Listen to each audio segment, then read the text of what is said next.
Well, good morning, everybody. Welcome to the Underhood Show presented by Hambelton Ford. My name is Phil Nightingale. And good morning, Josh. Good morning. Hey, we're at a different location today, aren't we? We are. Yes, we are at Bar to Bar. An exciting time out here for the motocross guys. We've got a, Scott, what's it called again? It's Mega Camp. Mega Camp. Mega Camp. Anyway, it's just Scott. And Scott, I have a hard time pronouncing your last name. I'm so sorry. Scott Gebkin. Gebkin. There you go. And we have Jeff. That's right. Crutcher is my last name. Crutcher. And Yeah. does that match that leg? Yes, it does. We'll get to more details about that here Go hand shortly. in hand.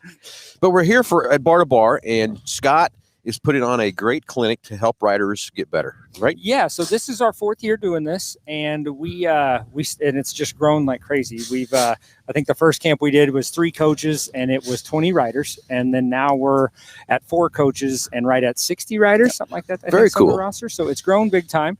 And what we do is we've got 3 full days of training that we start with the basics and work our way all the way to the advanced, and we break it down into bike sizes, and we cover all the techniques and the basics of how to go faster on a dirt bike. Well, I'd have to be in the 101 class where I'd have to be, okay? 100. The 100 class. So it's a 3-day event, and today we're kicking it off. It looks like we've got some riders getting on the track to get ready to go, and 4 coaches. We have 4 coaches. So it's myself, Jeff Crutcher. We have Brad DePringer. He's out of Iowa. And then we have Brent Rouse, who's out of California, now Arkansas. We've all raced professional over the last couple of years. Brent is still racing professional this year. He will join the Pro Tour next weekend in Colorado. And nice. He's missing the first round to be here. We've all done it quite a few years, and we like coaching, and it's good to give back, you know. Well, fantastic. It's a great partnership we have with Bar to Bar, of course, with the Hoosiers and the race fuel and everything we try to help provide with the riders and stuff, too. We're going to have some great prizes you're going to be giving away here later today, tomorrow, Monday, or Sunday, whatever it is from that part. But that's why we're here, because we love the sport, helping out the motocross guys. And again, I got to be in, like, maybe it's the 99 class, you know, so I need to be, because I know I can get on and ride a bike and everything else like that, but to do all these jumps and do all the different stuff, out of my league, totally out of my league. So let's tell the listeners a little bit. It's probably too late to get in, right? It's too late to get in. Yes, okay. The registration closed on Friday. So what will happen today? What will happen tomorrow? Kind of give our listeners a little bit of an idea what they're going to do and what's going to happen. And yeah, so today is obviously registration time. We're getting them to meet all of our vendors, all of our partners, all of our sponsors that came on and joined the camp. We will start the day with just a warm-up. We're going to let the bike, we'll break them into groups. We'll let them out on the track, break the track in, and just kind of get the flow of it. And then we will spend a lot of time today working on technique, the proper way to ride the bike. They're probably going to get bored listening to us talk all day because we just go over so many details. Like you said, You can ride the bike, but navigating all of the terrain, the jumps, all of that kind of stuff, there's a lot of pieces that go into it. And so we'll spend a lot of time this morning working on that. And then we will, what we found works best is we break the track into like 4 different sections. And so each coach will have a section. We'll break the whole camp into 4 groups, and each group will rotate through, and we work on different stuff as we go. So, all right. Well, anyway, gentlemen, just so you know, this is a call-in show that we have people that call in things about their car that they don't understand how their car works and all that kind of stuff. So that part we do know. We're not 101 in that deal, okay? But anyway, if anybody's listening has a question about motocross or anything that's going on out here at Bar to Bar, and each and every caller gets a great prize package, about over $130. Oh wow! Just to call in the show. So our listeners, we call in and they usually have something that's wrong with their car. We talk about MH Ford Racing, or we talk about the new products or whatever. But today, listeners, it's about, and watchers, I should say, it's about what's going on here at Bar to Bar. So if you got questions about motocross, anything whatsoever, we're going to give each one of those callers the same price package. And Josh, tell everybody again what's in that price package for each and every caller. So we'll mail it out to them, but it's going to consist of the works, which is an oil change and tire rotation. We use Motorcraft oil and filter products at Hambelton Ford. While we're doing that, we're also going to complete a multi-point inspection on the vehicle, checking over the brakes, tires, steering, suspension, making sure everything is ready to go for that next 5,000 miles of driving. They'll also receive $10 to Mel's Diner so they can get something to eat and drink while they're there with us at the big corner. Complete nitrogen for your tires, so you get all the great benefits that nitrogen has to offer. And then a BG products package, which is going to consist of a can of MOA or motor oil additive for your engine oil, and then a can of CF5 for your fuel system. Again, just getting that vehicle geared up and ready to go for that next 5,000 miles of driving. So. All right, so let's get the phones. We're going 316-462-3673. That goes right into the main dealership, and they'll patch you into us here at the radio show out here at Bar to Bar. And let's get the phones ringing. Any questions you want? Again, if you want to talk about some automotive, I guess we can do that too, right, Josh? Yeah. Yep. Anyway, gentlemen, earlier this week, Thursday, Josh and I and Jake, my son who sells for us, we went down to Austin, Texas, Horseshoe Bay, and got to see the new Bronco. Okay. So talk about 101 there, off-roading and stuff that we never done there too. But I'm sure a lot of that same kind of thing goes into play here that we learned on driving a car instead of riding on a bike. Different things we saw. That new Bronco is going to be cool and everything else too. So, Jeff, how long have you been riding? Since 1995. So just a little bit, right? Yeah, I've got a few years under my belt. And what's interesting is between the 4 coaches of us, we have almost 100 years of racing. Yeah, together. That's very cool. Very cool. So you got 60 to 70 riders, you said? Yeah, should be right at 60 riders. Right at 60 riders, and ages range for from 4 to, we have a couple vet guys that are easily in their 60s. Yeah. Really? Yeah, we got a couple older guys that signed. Of course, I wonder how long. Of course, maybe they've been riding a long time. Maybe not. Maybe they took it up in a later age or something. You know, we run into all the time. We've got some older guys that, you know what, I want to get into this and start doing it. My parents never let me do it when I was a kid, and you know what, I'm doing it now. Or, and we've got guys that have just done it for years and just never stepped away from it. Yeah, exactly. You know, we're sitting here. I was out here. When was that, Josh? Last fall. It's always cold around here. But it blows me away to watch the little guys and everybody flying over these hills and stuff and everything else too. But I know it's just natural to them. But it's fun to see what you're going to do with these kids and how much better they probably be. I bet as each hour probably progresses, you see these guys change and adapt and get better, don't you? Yeah, from the time we start this afternoon or this around 10 o'clock when we get going from till the time we end on Monday, we've had kids gain over 10 seconds on a lap, or if not more, probably. Yeah. I think we've even a couple kids that have gained more per lap just on learning the right technique and how to get around the track a lot faster. Yeah, exactly. So, Jeff, what part of the track do you get? Usually I get stuck in the back section over here, which you know, is not by any specific design. So I race here all the time. Anytime Bar to Bar has a race, You're here. Yeah. So what size of bike do you ride? I ride 250s and 450s. 2 and 4s. Yep. How much difference is there between that 2 and that 4? I mean, is it like night and day, or is it? You know, the main difference between the two, I mean, typically like lap times are almost identical. Really? Yes. 250s are a lot easier to ride at speed for a longer duration because the motorcycle weighs less. There's less engine in the bike. A 450 produces a lot more torque, which makes it a lot harder to ride. So you have to use a little more finesse, a little more talent. Yeah. You know, some guys that have no talent are really good at riding those bikes too. All gas, no brains. Heavy on the right hand. Yeah. But for me, I'm more of a small bore guy. Like I like the smaller engine. I like to feel like I'm completely in control of the bike. Yeah. You know? Whereas the 450 is a lot of bike for me.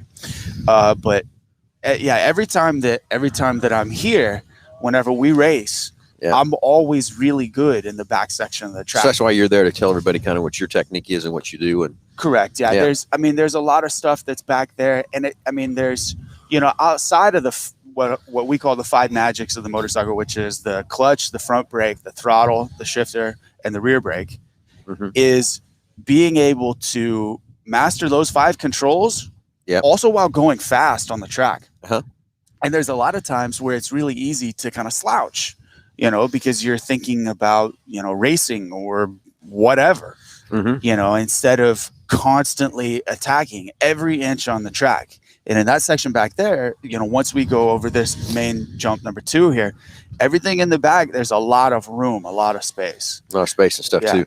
You know, my son and I dirt track race, and it's when you talk about the big motors and stuff too, that's where everybody thinks you got to have a big 400 cubic inch motor to get going and stuff. And people would die if they knew how big the motor was in Jake's car, because you get those big motors, you can't control it. Yeah, right. You're not as good. You're not smooth through every corner and accurate and keeping the momentum going and stuff like that too. And you don't need those big honking motors. And same things you said, the lap times are about the same. Yeah. I mean, it all comes down to rider preference, or in your guys' case, driver preference. Yeah. I mean, setup is really important, you know, for you guys especially, but then for us, it's, you know, what are you more comfortable on? And there's a lot of guys that they don't even have 450s. They ride 250, 250cc motorcycles exclusively. That's it. Yeah. Yeah. And I mean, and they still, you know, are very competitive and stuff. I mean, it's kind of like bringing a knife to a gunfight on the start. Yeah. Because the 450 produces so much torque, so much power.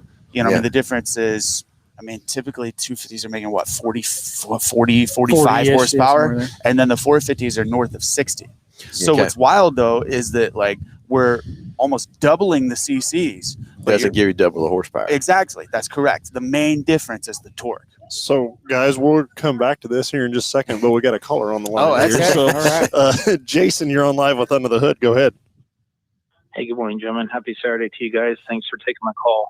Quick question, though. I have a 2015 GMC Acadia, and it did a weird thing the other day. It just shut down. The traction control light came on and everything. And for what I Googled and everything about it, it sounds like it might be the range selector switch in the transmission. And I didn't know if you guys diagnosed that kind of stuff, if you worked on that kind of stuff, or what my options are. Well, yeah, to answer your question, yes, we do work on all makes and all models from that side of things. So go into a little more detail on what you're experiencing. You're getting a traction light, and what else? Well, it only happened once. And when I got the owner's manual out, it said it's a transmission problem. So when I shut the car off, let it sit for 20 seconds and restarted it, it reset itself. But I went by and had the code checked, and it did, from what they read off the code, it did say range selector switch needed replaced. The bad thing about this model is it's internal in the transmission. Yeah, which is not necessarily the end of the world. It's not super hard to replace that by any means. As far as the display, so where it says on the indicator on the dash, where it says that you're in park or reverse or neutral or drive, that's indicating okay. Yes. On the cluster, it has. Yeah, it only happened once, but like I said, when I went to have the code diagnosed, that's what they came up with. Yeah. Well, what I'm going to do, we'll mail out a package to you, but then I'm also going to include a diagnostic onto your package as well, and we'll take a look at that at no charge to you and figure out just exactly what's going on. Now, if it's not actually acting up now, that doesn't necessarily mean that we wouldn't be able to see what's going on with it. There should be some historical data in the computer system that we could work off of and see maybe what was going on. That was going to be my next question. Since the code did come on, does the computer hold that code? It will on some codes. It will hold information and data, and kind of what happened and when and why. One of the things too I see a lot of people do is it'll come on and then they'll take it to a parts house store and have the code scanned and for whatever reason clear the code. And man, if from a technician side of things, any historical data that you can keep in there to go off of is always much better. So yeah, there are a lot of cases where you can work off of the data that you receive from that thing. So, but we'll get that added onto your package as well and take a look at that and see if we can figure out what's going on with it for you. Okay. I trust you guys. You guys done a lot of work for me in the past. I'm very happy with you guys. And I'm sorry it's a GMC, but my wife's not a Ford fan, but I am. So, well, like I said, all makes, all models, and we'd be happy to look at it for you. So, yeah. All right, guys. So I appreciate you. You guys have a good weekend. Thank you for taking the call. Have a good one. Thanks, Jason. It's my impression that with GMs, you just drive it until it fixes itself, right? Yeah, exactly. There's a lot of people that think that. But I guess I want to tell them not to, but then also I want a job too. Yeah. So keep on driving that puppy, I guess. I don't know. I had a 99 Silverado that was the engine that had the plastic intake manifold on it. Yep. And it cracked. Yep. And so it was leaking air into the engine block, which, as you know, made the engine extremely lean. Yep. So what does the computer do? It starts pouring more fuel in. Yeah. Well, it made my truck really fast. So it was a quick mod. Yeah. It didn't cost me hardly anything. But it was the ultimate destruction of the engine. Yeah, I did try to destroy it too, didn't it? It was fast for a little while. I did sell it before it totally blew up on me, and I felt sorry for the kid I sold it to. But I told him, I was like, "Hey, this thing's fast." It's been my experience that things typically run the very best just before they blow up. Oh, absolutely. Oh, yeah. Yeah. So, okay, let me ask you this. He was describing the the range selection. What was he saying? So it's a range selector. So basically, it's the electronic component in the transmission that indicates what gear it's in. Okay, is so what that does. what is a range inhibitor? A range inhibitor. Is that a thing? Is it like a flux capacitor? Yeah. Flux capacitor. I bet there's one that would enable you to or keep you from putting it into a gear. Okay, so the reason that I asked this is I was a FedEx Look, you're guy. not getting the package here. Okay? You gotta call him. No, I was a FedEx guy for 10 years, and there was a lot of times in these old internationals that I my fleet was one of them. A light would come on all the time that said range inhibit or range inhibitor, and I never knew what it was, but it made the truck run pretty poorly whenever that thing would come on. And it was a mystery of turning the truck on and off and shifting it in and out of neutral. And on these old internationals, it was reverse neutral drive. yeah. And the fun part about that truck is that it would start in gear, and it was an automatic. And it was great because I pulled up to a stop and I would turn the truck off before I was even stopped. And as soon as, my momentum was done, I just pulled the handbrake, and the truck's, it's still in gear and off. And I'd have the handbrake pulled, run the stop. All I had to do was just, hit the ignition and slap that handbrake down, put my foot in the throttle, and we're off to the next stop. You're saving 20 seconds per stop. 20 seconds to stop. Yeah. But yeah. So if your packages were late, it wasn't my fault. I can tell you that. And he did that all the way up until the first day his boss rode with him. Now that's when I got a productivity bonus. Anyway, we're at Bar to Bar, having fun out here with these guys, getting ready for mega camp, right? Mega camp, yes, sir. We're going to learn. These riders are going to learn all new kinds of techniques and stuff. And Scott, what's happening out here? I guess you call it the front stretch is what I would call it, but I'm not sure that's the right so thing. this is the start stretch. The start stretch, straightaway. okay. Courtney Staton's with Moto Mom Media. She runs photography, does all kinds of different things like that. And right now, part of the package of when you sign up for Mega Camp is you get a portrait photo. Almost never anywhere do riders get any type of professional photography that is a portrait style photo. That's something Courtney wanted to offer for this. And you probably see it a lot in race cars, actually, with their sponsors and everything. Well, this is a great opportunity that they can take it, put it into their resume, send it to emails to sponsors, hang it on the wall, whatever they want to do with it. Last year was the first time we did this, and it turned out super well. The line's been crazy since we were standing here talking and stuff too. That's why I thought maybe it was a bike inspection or something, or that kind of thing. Yeah, no, we probably should do that, but we don't. And but she's getting good photos of everybody, and it's something really cool we were able to add to the package, and just something that makes Mega Camp kind of one of its own, and gives it kind of a little bit of character, something you get to take with you. That's right. Another thing I'd kind of like to roll into, because right now I've been texting my son. We raced last night, and we're getting ready to go today again. Tonight we're going to race again, and we're getting the car all set up and ready, and it's a lot of maintenance and stuff. How much maintenance is there on a bike? Is there a lot of maintenance on a bike too? There's a lot of maintenance on a bike. Pretty much. So you go out and you ride, you do your moto, 15 minutes, however long it is that you're racing. And by the time you come back in, you're adjusting the chain, making suspension adjustments, probably the same kind of stuff you would do in a car, topping off the fuel. That's what you're kind of doing during the race day. If you fall, something you got to fix, just like getting run into in a car or something like that. But then you're doing oil changes after every race, or at least before every race. Changing oil. Yeah. A lot of people will go. So if you're practicing during the week, the kind of rule of thumb, a lot of people go they'll go 3 rides between oil changes.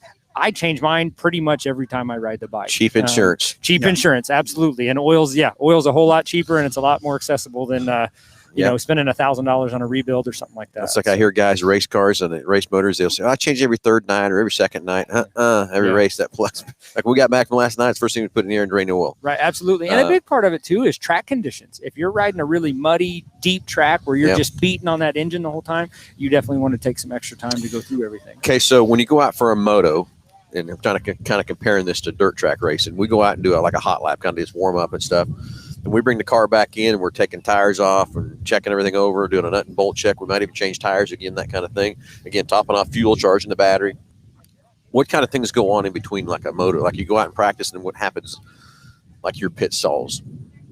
My first question is it for you guys, is it 4 Hoosiers and a can of VP fuel? So you nailed it right on the head. Nailed it right on the head, buddy. Right. Yeah. For us, there's a lot of more so just like a mental checklist. Oh yeah, I say Because- it's 95% mental set behind the Absolutely. handlebars of the yeah, wheel. because so much of it, we're giving a lot of. We don't have a roll cage, Yeah. and there's no safety harness. So there's a lot of small things that can turn into really big problems at Yeah. really unopportune times. Yeah. And the most probably missed one of that we see, which can cause a catastrophe, is like checking sprocket bolts. Yeah, sprocket bolts are huge. It's a huge deal because that's your Okay. drive line. That's everything. And Yeah. a lot of people will forget that or just don't check it or don't know they need to check it. And kind of like you Yeah. were saying, it's safety. You And want to it's- check that one. and it's one of those things where, like, when guys like us that have been doing it for a really long time, we've learned that mistake, or we've You learn by it. or our friends have made that mistake, and you'll see somebody where the sprocket bolts start to come loose, and it just shears the whole thing off of the hub, throws the sprocket into the swing arm, and all of a sudden you're out $1,000 because of poor maintenance Yeah. over something that literally takes 15 seconds to check. Just to check it, make sure. And it's you just check 1, 2, 3, 4. There's 6 bolts on Yeah. every big bike, and it's such a small thing. so that those we come do. loose very often, is what you're trying Because to say. there's so much torque that's Torque being on it. converted from that sprocket to the hub. I mean, those 6 bolts are essentially everything. Yep. And so because of that, you got to take a lot of care over little stuff like that. Then the small accessory bolts and just little fasteners here and there, tire pressure. A lot of the suspension is air suspension now. So the front Really, forks. air suspension. Yeah, that's correct. So like on the KTM, Husky, Gas, and Suzuki, I believe. No, well, I think they've gone away from it. They've kind of Suzuki gone used to- back and forth, yeah. So what's funny is air suspension came from, we tried it in motocross in the 70s. Didn't really work out, but then they continued to develop it on the road racing side. So there's a lot of the Japanese manufacturers where they have air suspension, both front and rear, on the motors on their street bikes. Wow. And I then didn't know they that. transferred that stuff over to motocross, and the reason for it is because it's lighter weight. There's No oil. The oil's light. That's correct. There's no oil. The So you use springs- nitrogen in them, or No, just straight air. really? Yeah, really, just regular air. really compressed air. Mhm. That's Yeah. Because the thing is like we're doing so much fine tuning to it because you do have to maintain it, and like nitrogen does change pressure with the air as the temperature changes. The hard part is not everybody has a nitrogen Yeah. tank in their truck. Yeah. So like we have these little hand pumps, to what dial kind of in. pressure do you put them in those? Has everybody got a different feel for that pressure? Yeah, Oh, really? absolutely. So like the baseline setting is actually measured in bar. So it's 10.5 bar is what you want to dial the bike in. And then I use PSI because it's a finer tuned number. And like it varies somewhat track to track. Like if we're talking about like a really smooth track, I may go a little bit lower on air. If we're talking about a really rough track, I'll add a little bit of air. For me, I think that my Racetech JHU suspension recommends somewhere around like 150 PSI. 150. Yeah, Okay. 150. So, and that's only in one fork too. Yep. So they are a separate function fork. One is for damping, one is for rebound. Oh, really? Yeah, and then also additionally, the first part of the stroke is controlled by air. The second part of the stroke is controlled by spring and oil.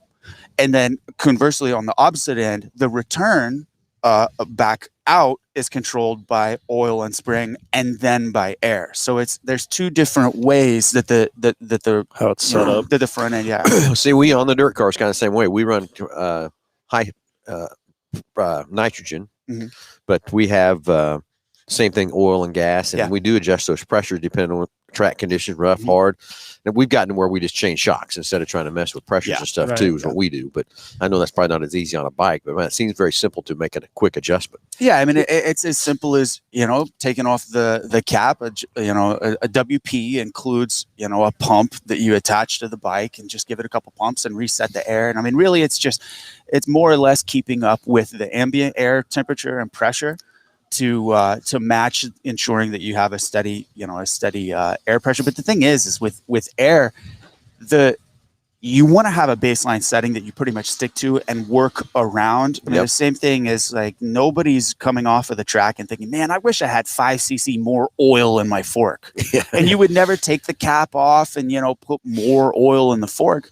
So there's no real reason to adjust that air pressure on race day. You need to have a baseline setting that you've figured out, and then work around that with rebound and compression clicking, but not off of air adjustment. There's a lot of people, and that's a lot of the reason that the air on the Japanese bikes have gone away because the consumers didn't like it because it was too high maintenance. Too high Yeah. maintenance, try to That's figure. me.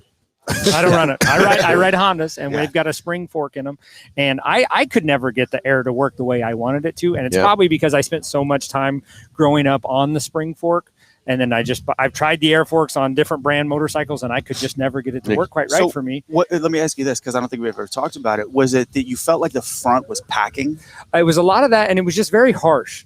To me, it unbalanced the bike and made it very unpredictable, Mhm. which took a lot of it. It made me. I felt like I had to over control with my hands and arms Yeah. than I normally would with my legs, and I just could not. It lots of testing and time on it, and I just couldn't get it the way I liked it. So an interesting point, what Scott just said there was controlling the bike with your hands, which a little known fact about racing motocross and all motorcycles is you actually control the bike with your legs, not with your hands. Really? And that's something that we have That's to one of the techniques you're going to teach these kids absolutely, today. yes, yeah. So like that's a major part is you think, well, because it has handlebars, that's how you hold on to the bike. But truly, because if you think about it, you've got the triple clamp that holds the front end of the bike up. The steering stem is what you use. I mean, you very rarely are you like turning the bars to control the bike. So much of it is lean, pitch, Okay. yaw, roll, whatever you want to call it. So as the bike comes over, naturally gravity pulls it in and makes the bike corner.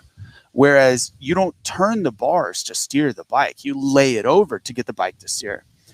And so because of that, And then are you using the throttle too? oh, on off absolutely. to- Yep. Yeah. So because of that, the bike, as you lay it over, you're not controlling the front end with your hands. You're more or less just resting your hands on the bars. Yeah. And then you control the rest of the motorcycle, the weight of the motorcycle, everything past that steering point, that steering stem is controlled with the legs. So the comment that people make, oh well, you just sit on it and twist the throttle, like you just sit on it and twist it. Like no. It's much more detailed than that, much more complicated. And I mean, I always say, just to turn a dirt bike on a motocross track, you're doing 50 different things just to make that happen, all depending on where your eyes are, how your hands are on, the angle of your hands, how your feet are, where exactly your foot is on the foot peg.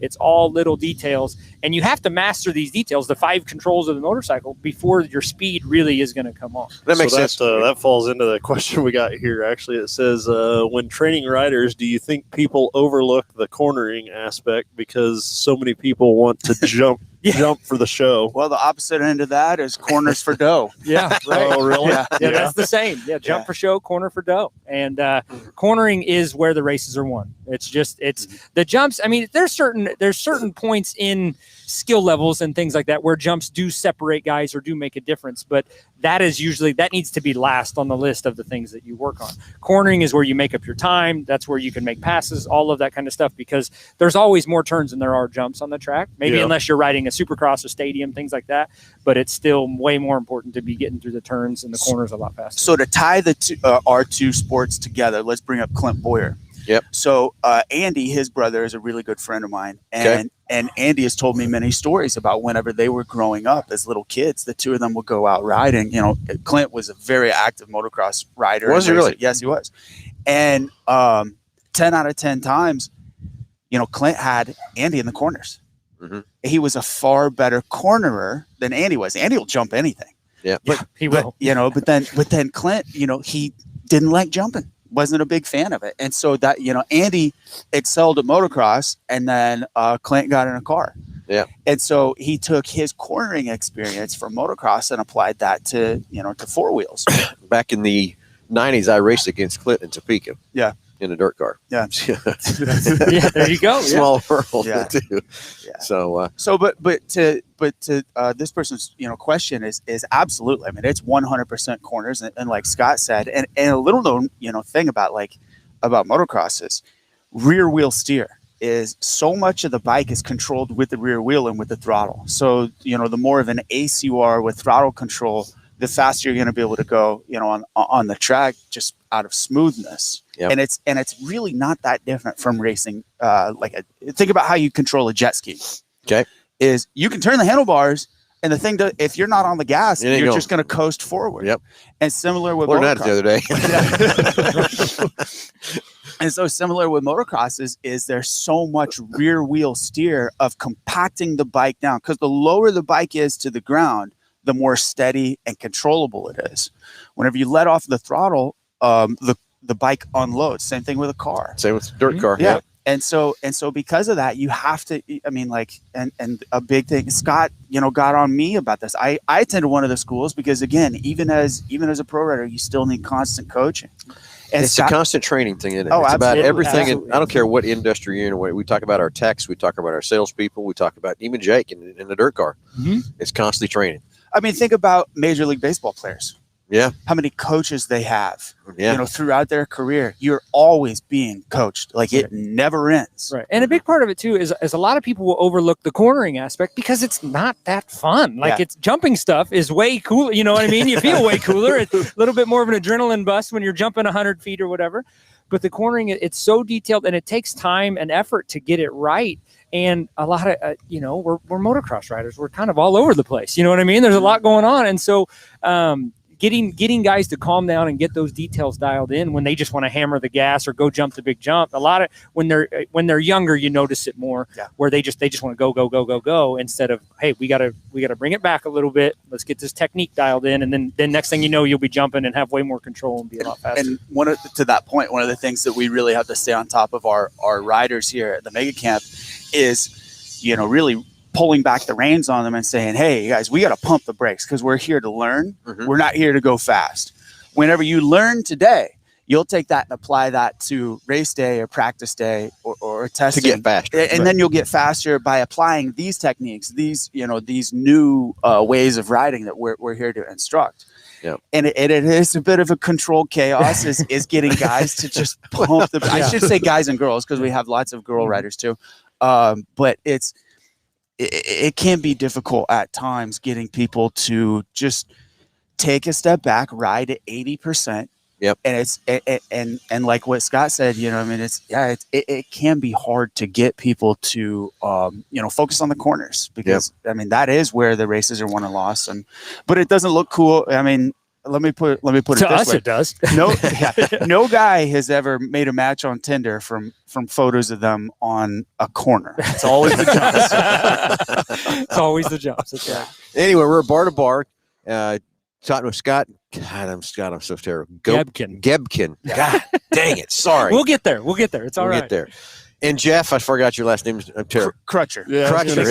I should know that. We haven't got there yet. Yeah, we haven't got there yet, but we need to probably talk about that. But again, safety is another thing. And Josh and I were talking before this. We were talking about a gentleman that got injured out here a month ago, whatever it was. And, you can put all the safety gear on stuff too, but there's still that risk out there. But I'm sure there's a lot of safety things and techniques you teach everyone out here today and tomorrow and Sunday on just safety, right? That's a big part of it. So actually, I'm a safety director in my day-to-day, like Monday through Friday job. So that's what I do for a living. And then a big part of it is safety is really when it comes to a camp like this is organization and making sure. I mean, we have rules and all kinds of stuff that these guys have to follow. So everybody's headed in the right direction, where we don't have things like that. They go when we tell them when to go. Different things like that are aspects of just obviously organization of it happening. But when these riders learn the technique, we're going to teach them. It gives them way more control of the motorcycle, which then their safety factor just goes up by being able to control the bike and knowing how to handle it and maneuver it in the correct way, because it's all on how your body positioning is on the motorcycle. Depends on what that motorcycle is going to do. So that's a big, big part of it. The safety gear, there's all kinds of stuff going around on the internet right now about less safety gear is safer and all this different stuff. We even disagree on some of it, or just different conversations. And really, it's whatever it's so individual. It's an individual sport. It's what you feel comfortable with. Yeah, and what's going to make you feel more comfortable is going to give you more confidence, which in turn is going to let you have be a safer rider. Yep. So anyway, it's a call-in show, 316-462-3673. You get a great price package. If you want to talk about the automobile world, we get that. But we're here to talk about motocross today. So let's get the phones ringing, 316-462-3673. Gentlemen, we just get a lot of calls and stuff, but it seems like whenever we go off base, people just like to sit back and watch and listen and don't really call that much. But so don't feel. So I kind of want to go back to the 250, 450. So what is the EPA doing to do away with two strokes? I mean, how's that working? It's funny that you bring that up, because motocross was dominated by two strokes for the late 70s, all the 80s, all of the 90s, and then in 98 was it the first YZ4? 98 was the first year of really where they redesigned them and Yamaha came in and changed the game. That's right. Yamaha introduced the YZ400, and the reason for it is they wanted to get ahead of the curve in emissions because the two strokes, I mean, just like anybody that has a weed eater or anything like that at home, you mix oil into the gas, so there's smoke because of the oil. So the common misconception is that it's a dirtier, exhaust. Well, the manufacturers, the Japanese specifically, wanted to get ahead of that conception, and then obviously as we progress through time, it's all about green energy now is what we call it. And so in motocross and off-road as a whole, the manufacturers started gearing up for building four strokes. Reason being, it boils down to no oil in the gas. So it is perceived as being a cleaner burning, fuel. But is it? No. Either way, you're burning, you're burning fossil fuel, whether there's oil in it or not. It's just the perception of smoke, And so, two strokes are still a thing, and honestly, they've bit of a comeback because the four strokes are getting so expensive. They're so expensive. So in '98 they came in and changed the game, and there was only a couple of them out there. And then in 2001, I think, is when a couple other brands came out, and then through the early 2000s, every real motorcycle manufacturer started making competitive four-stroke bikes, and the whole game has changed that way, except for on the mini bikes. All your mini bikes are mostly still two strokes on the racing side. Now you still have the four-stroke trail bikes, but they the performance is so much higher on the four strokes now, what they used to not be in the 70s and 80s. And but with more performance comes more expense, and they're just way more expensive. So you think that's kind of the main difference as far as the two is the expense of the product, or performance wise, because you can get relatively similar performance out of each of them, and weight wise and stuff like that? Or I still ride a 252 stroke. Now, I mean, I race for Cycle Zone KTM, and they've put me on a 250F and a 454 stroke. I have a 252 stroke that I ride and race. To me, the performance difference. Okay, so you race CC versus CC. Okay. Many years ago, it was 125 and 250 when we were just racing exclusively two strokes. Then Yamaha introduced the 400 and the AMA, which is the sanctioning body of a lot of the professional racing and then the large amateur events. The AMA said, well, we can put the 400 in the 250 class because they were making about the same horsepower. Yeah. The difference again is the torque. And that they were just like, whatever you want, whatever you prefer. Yeah, right. And so they put the 400 in, and then eventually all the manufacturers started. Yamaha innovated and made a 250cc four stroke, and then they started putting that in with the 125 class, and that was where it all ended, because I mean 125 two strokes. I mean they make peak horsepower at like 12,000 RPM. Yeah. Whereas the four strokes, I mean, it's you guys turn that many RPM? Yeah. And now the 254 strokes, peak HP is between 11 and 13. Yeah. I didn't know that. I had no idea you turn that many RPM. Yeah. And so and because of that, and really I'm a big KTM guy, and I'm a big Honda guy. Yeah. And so we go around and around. But yes, I get the Ford Chevy thing. I get it. Yeah, absolutely. Yeah. In motocross, KTM developed with help of a handful of. It was actually McLaren with their Formula One team. Oh, really? Yeah, they hired McLaren to build a 250cc race engine for them, and the thing made peak horsepower at 14,000 RPM. So a lot of the design in the new four-stroke dirt bikes, it comes kind of from the IndyCar world. That's where a lot of this stuff came from. Yeah. Was kind of came over from that, and they rev way high and way high in the RPMs, things like that. Yeah. Talking about revving RPM, them 4v1 cars. Gee. Yeah. I think we got a caller too, right? Yeah, Josh? we do. We're getting them patched through. So. Getting patched through and stuff too. So anyway, we're at Bar to Bar at the Mega Camp, and we got lots of riders out here right now and getting ready to go. They're getting their pictures taken, getting ready to go. So let's kind of go through the days here. That's Delbert's getting on here, right, Josh? Mhm. So what happens after 10 o'clock today? So right after this show gets done, we will have a riders meeting, and that's mandatory. So all of our riders, our athletes will be up here. The parents, whoever's with them, will be up here. We will do basically, and then we go over our rules, what we need, requirements, all that kind of stuff, and then we'll work through the schedule. So Yeah. You got him? Yeah, he's on there. Sorry. So and then we're just gonna kind of work through the day. So we will start with our technique work. We'll start with warm ups. We'll break them up by bike size, send them out on the track just to break the track in, get warmed up for the day, and then we will we'll take a short break and get right into our technique work and spend a lot of time talking technique. All right, let's go to the phones and talk to Delbert. Delbert, you're live with Under the Hood. Go ahead. Good morning, gentlemen. How are we all doing this Perfect, morning? buddy. How are you? All right. Hey, there's a Josh Hutchins has a question. I want you to look at that and answer that. Also, do these guys see electric bikes coming to the show at any time soon? You beat me to the punch, Delbert. I was getting ready to ask the same question that was coming because of all the electric cars and everything else coming too. So great question, Delbert. So, guys, it sounds like it's just a natural transition. yeah. So what are you hearing about that, gentlemen? Anything yet? Or So we've kind of had this wave of electric bikes come in, and right now it's actually the biggest move on the electric side is from KTM and Husqvarna and Gas is on the 50cc bikes, the little kid bikes, youth bikes coming in, and they're battery powered and they're adjustable. The kids can ride them for quite a while because they've designed them to be that way where the kids can stay, because the 50 age group is from 4 all the way to 8 years old. Is usually how you're on that size bike. Well, now they're battery powered. Alta was really the beginning of it.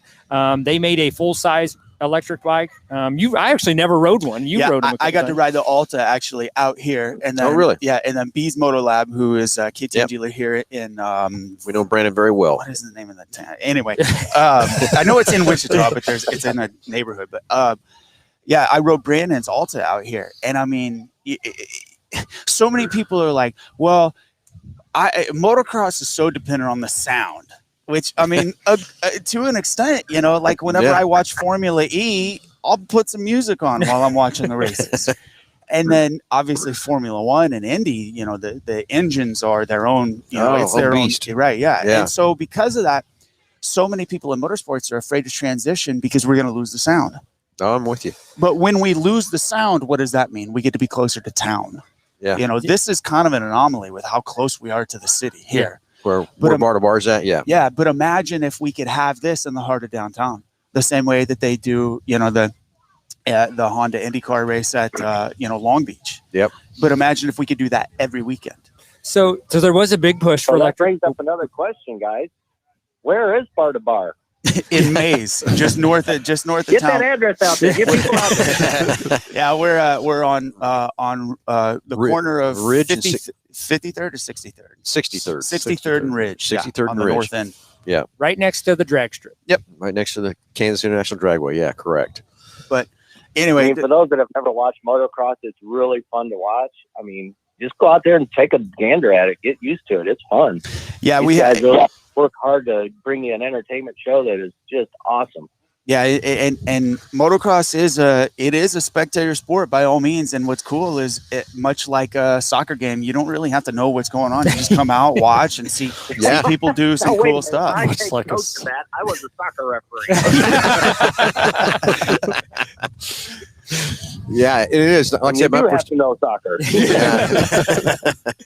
Yeah, because like I said, last fall we were out here. It was the first time me to really be. I knew this was out here, but I had no idea it was so deep back behind us till then. But to watch everybody fly through the air and go, I was in awe because I'd never been around it for that part. But further about the electric bike thing is that Alta actually had a lot of money invested into them by Harley Davidson, and then Harley did what Harley does, and they killed them. Really? Literally, yeah. No, they killed them. Took their battery technology and put it in the live wire and drove Alta into the ground. And now that's the Alta design is now found in the live wire, which is Harley's electric bike. Huh. But it is inevitable. It's coming. Yeah. It will come in like like Scott said with the mini bikes. The entry level bikes that are. I mean, we can't call them 50s anymore because they don't have a CC, but it's that size of bike as they electrify. Yeah, I wonder how you're going to classify different things. They just call them Mini E right now. Right, Is what yeah, the Mini E. technical class So I is. think we'll start I going. would say by the motor what size motor it gets put into it. You know, they're going to have amperages and voltages and other things on there they can classify them as. Where I would not to disagree or be, a contrarian, but I think it would be easier to classify by wheel size. Oh, Yeah. okay. Yeah. So, I mean, that's True, but if you got somebody that's got a bigger motor in that smaller wheel size because they can handle the bike better, would that be a fair race? You know what I mean? There's going to have to be some control. absolutely. And that presents a new problem of regulation of how do you ensure that someone isn't racing with a cheater map? Yeah. And Programming or something in the battery to put Right. more power yeah, out. exactly. And so there's Yeah. going to be a lot of change, and it will be turbulent for sure. Yeah. Personally, after riding the Alta, I wish we quit racing ICE bikes right now. I want electric. Oh, absolutely. They're so much fun to ride. It's like, it's crazy because you're just like, why? I can't hear it, but why is it so Why fun? is it going? Yeah. Well, see, that's what we find in the electric cars. Ford's making now is what impresses me more than anything. It's just instant torque. Yes. Oh, yeah. I mean, instant torque. It's on. You're not Yeah. waiting to get it to rev it up and get the RPMs there. I mean, it's instant. Done. And the crazy part with motocross that people you may not necessarily realize, and a lot of riders even themselves, is not understanding the rotational mass effects that's happening inside of the engine as the piston goes up and down, like we were talking at 13,000 times a minute. Yeah. The way that changes the dynamic of how the frame that's holding the engine flexes versus whenever it's at, Yeah. I didn't think about that either. Till you bring that up. That's very true. 5,000 RPM whenever you're under, torque. And so because of that, it changes the way that the motorcycle handles. Well, what happens whenever you eliminate all that internal rotating mass and you're strictly battery powered with a small, the motor, you have the battery pack, but then the actual small motor that's transforming the power. I wonder if they'd ever get to a two-wheel bike, motor on each wheel. I don't. They actually have hydraulic driven bikes that it's driven off the drive chain and it runs up to a hydraulic pump like under the handlebars on the triple clamp. Yeah. And then hydraulic hoses run down and you have a 2-wheel drive bike. Yeah. They do have them. It's not in this kind of world. You wouldn't run that, but a lot of the like Erzberg Rodeo, these big crazy Italian off-road races that they blow my mind on the kind of stuff that they can do on them, and you'll see those kind of bikes. Yeah, so it's this electric world is going to be interesting how everybody transitions from your motocross to the automotive, and even the talks already in, what's going to happen with NASCAR, what's going to happen with IndyCar and all that kind of stuff. So as we transition on a local level with the circle track cars, has there been any development with electrification or nothing? I'm working right now very hard to get, there's 2 divisions. Well, there's really 3 big major divisions out there right now. It's the IMCA World, and then you've got USRA, and then you've got USMTS, and there's a few others running around too. We're still running carburetors. Right. I mean, carburetors in automobile world went away in 1985. What are we doing? So I've talked to all the heads of those different segments and saying, why are we not at least running fuel injection? So I'm still trying to get that base. Is it a cost prohibitive thing? I think it's just a transition of everybody taking the expense of getting rid of the carburetor, where all those go, and everybody spends it, from $1,000 to $1,500 on a carburetor. Right. But then it's also back where you talked about the mapping and be able to control that for people to not to have traction control, and have analog brakes and everything divided into that control module. Is some of it too. So it's just I don't think anybody's pushed as hard as I'm trying to push to get this fuel injection. It's the way we need to be. Right. And my thing is with fuel injection, if you can control that mixture, that motor is going to live that much longer. Yeah. So you can tell that guy, you spent $15 on a carburetor, but you're going to take that $5,000 crate motor, it's going to live twice as long. Yeah. Well, I know we made a big adjustment when in 2009, 2010, the motocross world, all of the big size 250s and 450s went fuel injected, and the power delivery, the entire game kind of changed, and the adjustments at the pro level, you'll see them hooked up to laptops and they're making adjustments all the time, but not so much with the little bikes. They're still carbureted. But little ones are. Both Yamaha and KTM offer a tuner app where you can download an application onto your phone and control the mapping of your bike via Bluetooth. Really? Yeah. So you can. So you guys are ahead of the game than us dirt track guys. Yeah. But, at the same time, with dirt track racing, like you guys know what works, and it's it's not. It's traditional, you know, Yeah. and but at the same time, that's what makes it such good racing. Yeah. You know, and a good tuner, you know, is just as important as a good driver. Oh yeah, you're exactly correct on that too. Anyway, Delbert, thanks for the great questions as always. And you got anything else for these two guys or anything? No, they're awesome. I love hearing the show, and I'm sorry that nobody's calling in today. It happens every time Delbert. Every time we go off, every time you go remote, they do that to you. yeah, I know. Every time we go somewhere, which we love to go different places and to do this show, but I think everybody just likes to sit back and watch and listen, so that's okay. That's all right. Some great. And you got the audio working awesome this morning, and the camera's great too. So Awesome. guys are doing a great job keeping the show going. I keep trying to get more. We're 7 short, so get out there and like, share, subscribe on YouTube. Get them going. Please do like it, both places, Facebook and YouTube. Love to like and share, and let's get this thing built up. So, Delbert, have a great holiday weekend, and as always, thanks for the call. You guys are welcome. You guys too. Bye-bye. Bye. Anyway, we're at Bar to Bar at the Mega Camp, and still got pictures going on out here. 10 o'clock is the driver meeting, driver orientation kind of thing. Yep. Rider.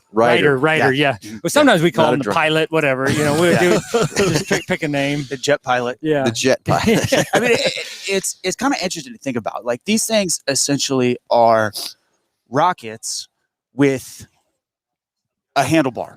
Yeah. You know, I mean, it's because Yeah. and they kind of look like it too because of the way the exhaust comes out of the back, and I mean, they truly are. I mean, once you start to really master these things, and especially on a sandier course like this, you can really, it starts to feel like you are surfing. Well, and it's a direct relation between man and machine. Yeah. You know, bicycle's a little bit more man than it is machine, and then cars are a little bit more machine than they are man. Yeah. So it's directly right up the middle. Yep. So I've got I don't know if we're getting pretty close to the end of the show here, so I don't know if the question I have is, say I'm out here in this event and you have how many 4 coaches? Yep. Okay. So who's the best coach and why? He's going to claim it all day. 4 years. Brent 4 years in a row. Brent's going to claim it all day. He's already claimed it online and number ones and everything on Instagram. Yeah, so I'll just hang up and listen. Yeah. And Brad is the defending Lap King champion from last year. He beat me. So there's our friend Vince from Texas. There he is right there. Yeah, he's all jacked up over there. He's listening. So Vince developed this application for your phone with a little GPS tracking unit that you put on top of your helmet. Okay. And you don't have to have a live timing and scoring system that they run at the races. Like here for all the AMA events, they have trackside with My Laps, I believe is what it's called. And so on just like a regular practice day or a session or at a race, you know, whatever, you can run this thing called the Lap King. And it's as simple as going out riding with the GPS tracking on. Whenever you get off of the track, you connect the tracker to your phone, and then it uploads your lap times from the track that you're at. Well, last year Vince came up and we ran a Lap King lap jam between all of the amateur riders, and then myself, Brad, Brent, John Paul, and there was somebody else. Did you race? I didn't do it. I was organizing it. Yeah, I was. So there was like 5 charge. or 6 of us that were pro level riders that we got together, and we cut the back half of the track off and just did this front half right here. It was a short 30-second lap. It was somewhere in there. Yeah. The back half is your track. What are they doing? They're just cutting you out of it right there. If we would have had the back half, they wouldn't have stood a chance. Yeah. So now I am on your side. So, okay. So here's now with all applications and digital devices, sometimes there are hiccups. So what happened was we all went out and we did our moto together, and we all had our tracking devices on, and at the same exact time that we were out there riding, there was a satellite that had went down. I don't remember. No joke. This. No, I don't remember this. No joke, because there was a few people that were having problems with their tracking. And the GPS tracking was not operating on my unit while we were out doing our laps. So then I had to go back out after they had already established their times. Everybody was ripping. They had their times, and it was really tight. And we went out and you know, I'm like out there by myself doing the hot lap or what do they call it? The super pole. I was doing my super pole lap, and it was a big production, and Courtney's out there taking photos, and Brad and Brent. I mean, they're cheering me on. We're all cheering each other on. Cheering might have been different words used, but yeah. They were showing me who was number one. And I get that told me a lot too. Yeah. And so they gave me, what did they give me? 3 laps. Yeah, they gave me 1 warm-up lap, and then I got to ride at two laps at full pace. And then we come off, in the tracking, I pull out my phone, and as it's uploading, we're all standing around and watching my phone as it's loading the time. And we have video of it. Yeah, of us all watching it. And then it was 1/10 of a second that Brad beat me. 1/10. 1/10.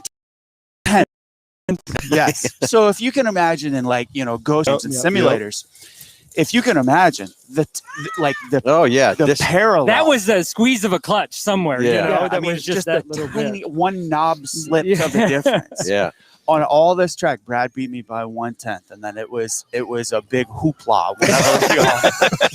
whenever we Still all to this saw day, that. you should see the group text. The group text now is just hasn't ended. Call you yet. 1/10 or anything. And it sucks because I can't come back and get redemption. I just broke my leg a month and a half ago, and so I'm out. But don't worry. Yeah, that was coincidental. Yeah, right. So yeah, we had the same thing drag racing. We have a deal called Giggy. Is that what they call it? Yeah. Just you put it on the dash, Bluetooth your phone, and you don't have to come out and run a drag strip and come out and give you your lap times, 60-foot times, and all that kind of stuff too. Same kind of thing. So it translates over to cars too. The Lap King does. It doesn't matter. There are people that use it. Boats, jet skis, airplanes, side by sides. Really? Yeah. You can track it. If you make a lap, you can create a lap and drop pins, and then bicycles, whatever, you name it. Yeah, it doesn't matter. If you're doing laps on something, you can use the Lap King application. And it would work perfect for guys, that are training and testing and figuring out. The only thing that it doesn't do is segment times. So there are other applications that do that. So if you're trying to figure out, between turn 1 and turn 3, I'm dialed there, but then coming around 4, I suck there. Well, the Lap King's not going to help you there. It's going to help you with your whole lap time. Gotcha. So you can do that. I mean, it's worth it. It's an affordable application. Yeah, and the whole idea is it's so you can do a lot of this kind of stuff with your buddies. You know what I mean? Kind of a ego, kind of. I mean, obviously, you just saw the glow on Brad's face over a 10th of a second. Right. The back half of the track, that don't count. I know. A track's a track. Yep. You can't just cut up the track. Couldn't agree more. I'm glad you're on my side. Yeah, this kind of stuff goes on everywhere. I mean, it's the same with the dirt track. It's the same with the drag strip over there, everything else too. It's got to have the fun. You can't have fun with it, we're in trouble, right? Absolutely. It's competition.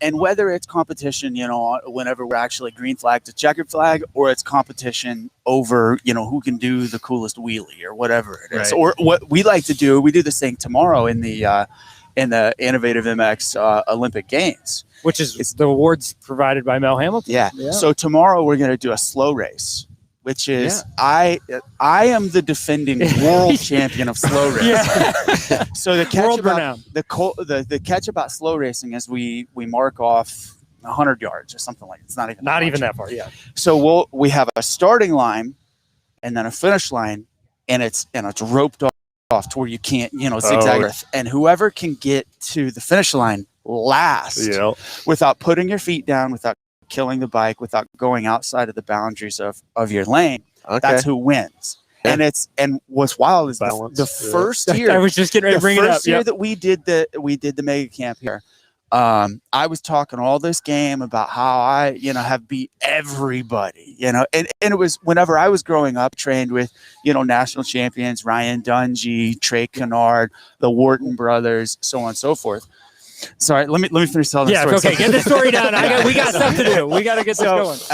I was talking all this game, and then after it was bracket racing, and after everything was done, there was a little kid that was like 5 years old on a little Cobra 50 that ended up winning against all the other entries. The youngest kid in the camp. And then he had to race me in the slow race, and it was neck and neck. And see, like the thing is, like, I don't really flex until we get at the very end, and I'll make people think that they've got it in the bag. Yeah. And then I'll start coasting. As soon as we get towards the end, whenever the pressure's on, that's whenever I unleash my insane balance. And I'll just sit there on the bike, just barely, because I raced BMX a lot whenever I was growing up. Oh, did you? So I've got that feeling of how to balance the bike on the starting gate. And so I use that technique, and then you just watch people unravel. Whenever I just pull up to the stop, and I'm like, just stop. Yep. here I am. But yeah, that's it. And this kid almost had him right at the end, and then the kid got a little squirrely and fell over, and then he rode through. And I mean, it was less than a bike length. Yeah. So yeah. And so that's a lot of we do a lot of fun stuff here too. You gotta have fun. Yeah. Gotta have fun, and we get to have the competition and the fun and the training and all of it, and then the parents. What time is it? Yeah. It's 10 o'clock. So some of them are already cracking open cold ones. and it's just a 3-day fun fest. And, but we get to have a lot of training involved, and everybody learns, has a good time. It's a really cool pack. And now the boss is here. Yeah. The boss is here. She's in charge now. Scott's wife is over here. Yeah. Like, come on, Morris, wrap it up. Anyway, the hour's blown by fast, gentlemen. I can't thank you enough for letting us come out here and be on the show with us, and learned a lot from you guys. Growing this great partnership between Mel Hambelton Ford Racing and Bar to Bar. Bruce has been great to work with and stuff, and Scott, great to work with you guys. Nice to meet you, Jeff. Yeah. Can't wait for more relationship things we can do out here at Bar to Bar to help the riders get going. And of course, we want to sell the hell out of Hoosier tires and VP or Sunoco or Renegade fuels, whatever it is the riders want to have from that part too. So again, guys, I wish we had some more time to go, but I saw everybody pointing at the watch just saying, we got to get this show on the road. Love to sit here and talk to you for another hour. That's for sure. So we appreciate it. Hey, everybody, thanks for watching. Thanks for listening. And we'll talk to you next Saturday.